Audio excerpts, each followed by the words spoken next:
Halo teman-teman, selamat datang di Mas Aryo Channel, terus belajar terus tumbuh. Kemarin kita udah belajar rumusnya ya, bagaimana membelanjakan modal biar nggak cepet tekor. Nah, buat teman-teman yang belum nonton, teman-teman bisa tonton dulu videonya di video tepat sebelum ini. Kemarin kita udah bahas di situ sampai tuntas. Nah, pada video kali ini kita akan belajar di mana belanjanya untuk pertama kali ketika kita mau buka usaha toko atau warung, gitu ya. Jawaban singkatnya tentu saja adalah di pemasok terdekat, di agen atau di grosir atau di supplier yang terdekat.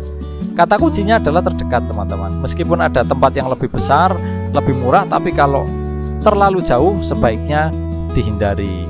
Atau ada yang bertanya, kenapa nggak belanja ke sales langsung? Kenapa nggak ke sales sekalian? Nah, kalau untuk pertama kali sebaiknya, kalau saran saya tidak. Kenapa begitu? Nah, kita akan bahas satu-satu, teman-teman.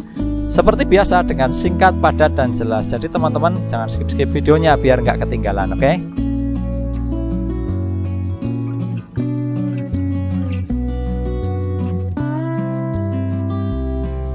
Nah teman-teman, sebelum kalian mencari suppliernya, sebelum mencari tempatnya untuk berbelanja barang dagangan atau kulakan untuk pertama kalinya, tentunya kalian harus tahu dulu kan mau belanja apa, barangnya yang mau dibeli itu apa. Artinya kalian harus cari tahu atau cari informasi dulu, teman-teman. Di daerah kalian itu produk-produk yang laku apa, kemudian yang laris apa, misal mereknya apa, kemudian ukurannya yang seberapa, yang laris dan sebagainya. Itu teman-teman harus cari info dulu. Nah, inilah kenapa di awal kulakan seperti yang saya sampaikan tadi, kita harus mencari pemasok atau supplier di lokasi terdekat, atau paling tidak masih satu kawasan atau satu daerah dengan toko atau dengan warung kalian. Nah, itu agar kalian bisa mendapatkan informasi-informasi penting tentang barang apa saja yang laku. Ya tentu saja di daerah kalian ya, yang laris di situ apa, kemudian harga jualnya berapa. Nah, informasi-informasi seperti ini sangat penting, teman-teman. Ya, untuk kalian terutama pedagang pemula yang baru aja mau mulai berdagang bahkan ya. Nah, jadi barang-barang yang pertama kalian beli nanti memang benar-benar barang yang diminati oleh masyarakat sekitar, gitu ya. Nah, ini juga sekaligus menghindari hal-hal seperti menjual terlalu mahal. Kadang kan ada orang yang jual kemahalan ya karena tidak tahu, karena masih pemula. Nah, ini bisa dihindari, teman-teman.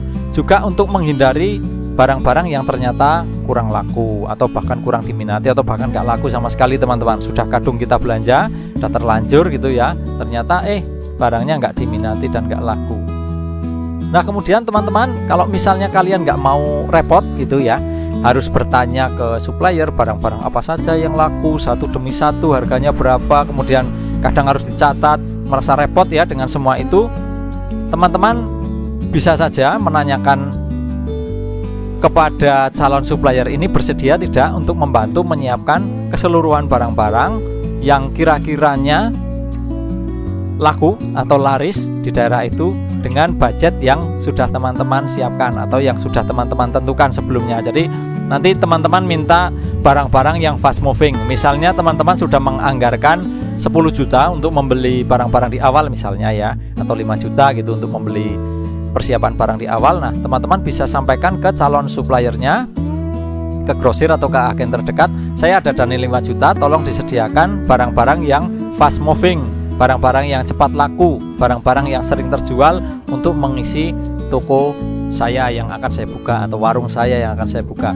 Kebanyakan teman-teman agen atau grosir justru senang karena mereka tidak direpotkan untuk mendata satu persatu barang di awal. Jadi nanti mereka menyiapkan, kemudian menyiapkan rinciannya, barangnya apa saja, kemudian harganya, nanti sekalian pada saat membuat nota terakhir seperti itu, teman-teman. Jadi sama-sama tidak repot. Jadi nanti kalian tidak repot, kemudian agen atau grosir pemasoknya juga tidak repot. Jadi istilahnya seperti kalian membeli paket gitu ya, paket usaha di awal, misalnya 5 juta atau 10 juta dapat barang apa saja, seperti itu.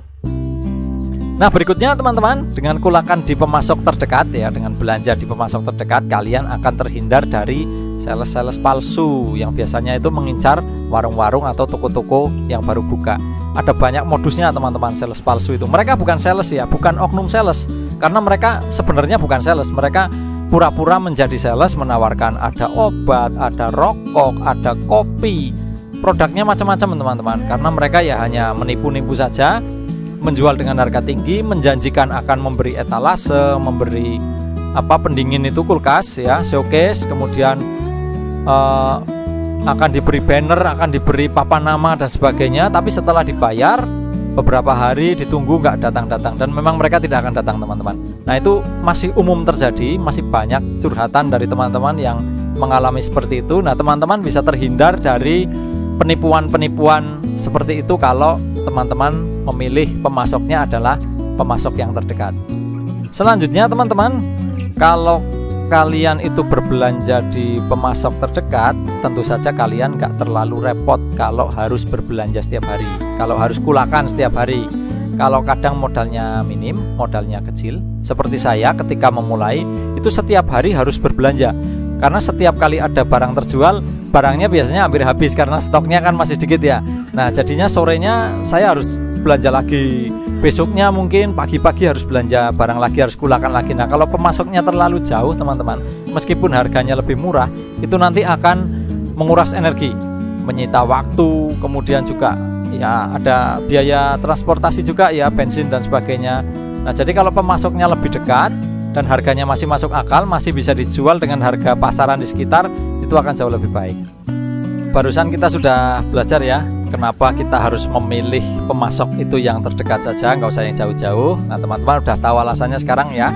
Nah sekarang berikutnya adalah bagaimana menemukan mereka. Nah ini lebih mudah lagi teman-teman, gampang banget. Kalau di zaman modern seperti sekarang, kita tinggal menggunakan Google Maps. Ya di situ kita bisa ketik toko apapun dan mereka akan muncul berikut alamatnya, berikut foto-foto yang ada di dalamnya, barang-barang yang dijualnya, kemudian interiornya, eksteriornya, semua etalasenya, bahkan ada fotonya. Nah teman-teman bisa mulai survei di situ. Kalau teman-teman misal mau buka toko alat listrik, teman-teman tinggal ketik saja grosir alat listrik. Nah nanti akan keluar alamatnya di mana, fotonya di mana. Teman-teman bisa lihat-lihat dulu. Ya kalau malu mendatangi tokonya, teman-teman bisa lihat dari situ dulu.